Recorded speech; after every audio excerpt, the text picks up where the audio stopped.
Writers, what is the key to writing effective dialogue in your stories? I'm talking about dialogue that's clear, compelling, interesting, whatever you want to call it. How do you write good dialogue?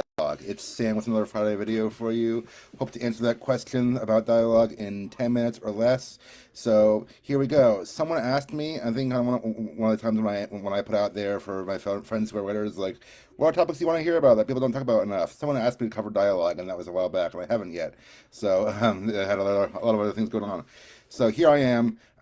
Maybe the reason I also didn't cover it sooner was because it's hard to really nail down to a formula. I have been told from people who have read and reviewed my story, dialogue is one of my strengths. I don't know if I just have clear, compelling characters or something like that, or just I have modern day characters that they're not like old fashioned or anything. So for the most part, they speak like normal, average people, or at least they try to make them do so. So I've been told dialogue is one of the strengths of my story, and that's a great way to reveal characterization.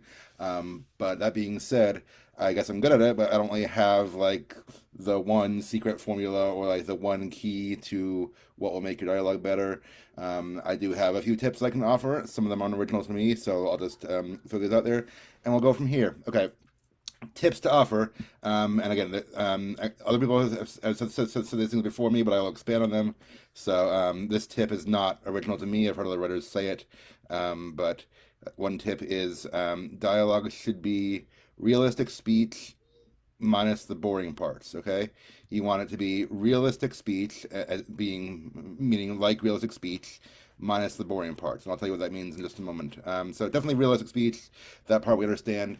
You can, writing exercises will sometimes have you go and just listen to conversations. I mean, I guess somewhat you can on TV and movies too to hear how other people in the entertainment industry do it, but definitely listen to realistic speech if that's an area you want to grow in. Go to, I don't know, a coffee shop or any public place and just sit down and listen to people's conversations. And if you want to record them, I mean, there might be some privacy issues around that, but generally speaking, for creative licensure, it's probably okay.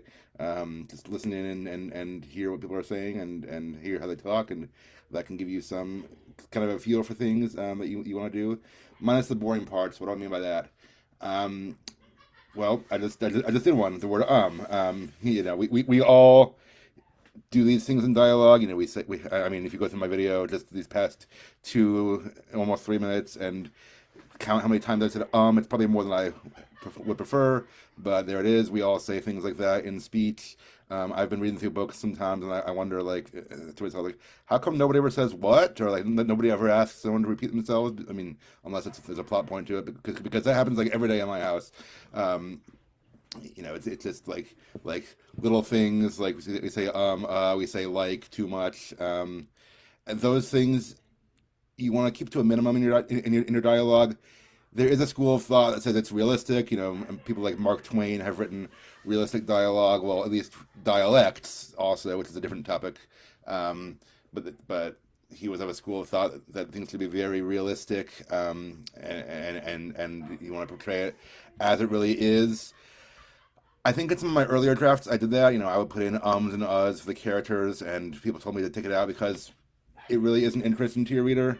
I still use some ellipses sometimes if I want to show a pause. I try to cut down on that too, but it's not interesting, and it also hikes up your word count. I've been telling you guys I'm trying to get my word count down, and if I have, I don't know, 10 ums or uhs in a page. I mean, it's not every single page, but it's just that will eat up your word count with words that aren't really doing anything other than showing the character as hesitating.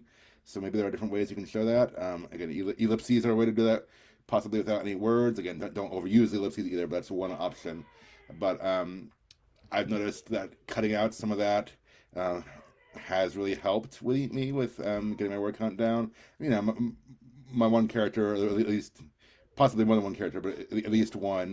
He's at first he's kind of underconfident, unsure of himself. I mean, he grows a little bit over time, but that's part of his personality. Is he's a little awkward, he's a little unsure of himself. So yes, I'm like this character would say and things like that in his speech. Um, I'm not saying you should never ever type out or I'm just saying use it sparingly, use it minimally.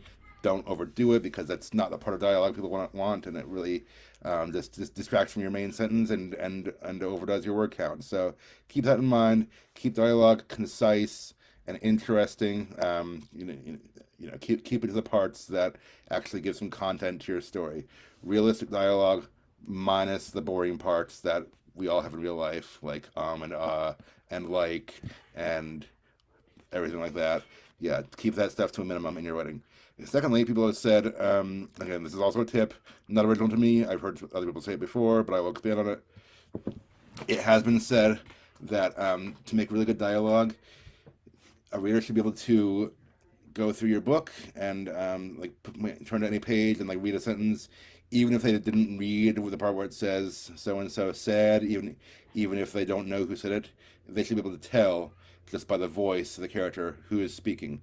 That's a good challenge to rise to. That's a good challenge for all of us. So basically, even if there's no speaker tag, it's like if there's a long section of dialogue that uh, I mean, when I say long, I mean like a few paragraphs or a page. Hopefully not super long. Hopefully not much longer than that. But like even if there's a long section of dialogue that just goes back and forth with no speaker tags, the reader should be able to tell who's saying what and not get lost. I get lost sometimes in those. Just if there's like two characters talking back and forth, I have to remind myself which line is this character, which line is that character. Um, if your reader is getting lost too much, then you need to make your characters sound different from each other. And I don't really have like I was trying to think of advice of how to do that. The best advice I can give for that is just know your characters really, really well. Know their personalities. Know the kind of way they talk. Again, you can go listen to people talk in real life. If that'll help you. Know the kind of things your character would say. Know their personality. Oh, I said that already. Sorry. See, I'm repeating myself too in dialogue. Just know their insecurities and their weaknesses and their styles of speech. That's part of knowing your characters really well. And then hopefully, their dialogue will come out really clearly, at least in your head, and you can transfer that on paper. For example, again, a character who is unconfident, unsure of himself, might stumble over his words a lot. Again, you want to be careful about representing that too much in fiction, but that shows his personality. Whereas a character who's confident or terse or down to business will probably not do that. We'll use simple, short sentences. That's what I've been. I have characters like that who are kind of contrast to each other. So I've noticed that in my writing. And it depends on whether a character feels more casual or more formal, how they talk. That's all part of dialogue. So use dialogue to reveal a character's personality, but you want to really know your character's personalities first, and then hopefully with some help, if you need to listen to conversations to get an idea. But hopefully with some help, then you'll be able to portray their conversations naturally and really and realistically. So there you go. Just know your characters really well, and you'll be able to write their conversations distinctly. So those are my tips in dialogue right now. I hope it helps. I don't have some grand thing that's never been said before. I don't have like some secret formula. It's just keep it interesting, keep it realistic without the boring parts, and keep it clear enough and your characters distinct enough that the reader can always tell who is talking in a given situation. That's how you do dialogue. That's something that's helped me, and hopefully will keep helping me in the future. So there you go. Hope that helps. A challenge to you this week, if you're writing, editing, whatever, implement those principles in your writing. If you're editing like I am, go through your book and cut out a lot of ums and uhs in dialogue if you have those. Again, I'm not saying you can never ever have one in your book, but be careful about them because they fill up. I meant to say this earlier too. Speaker tag. It's like he said, she said, this character said. You can cut out a lot of those. I mean, sometimes they're necessary, but I know writers overdo them too and try not to cut out speaker tags. Cut out the ums and uhs. I better stop because I'm saying ums and uhs now and I'm repeating myself. But there you go. Dialogue tips. Hope that helps you. Have a great weekend. Good luck in your writing. Keep doing what you're doing, and I will see you next time. Thanks.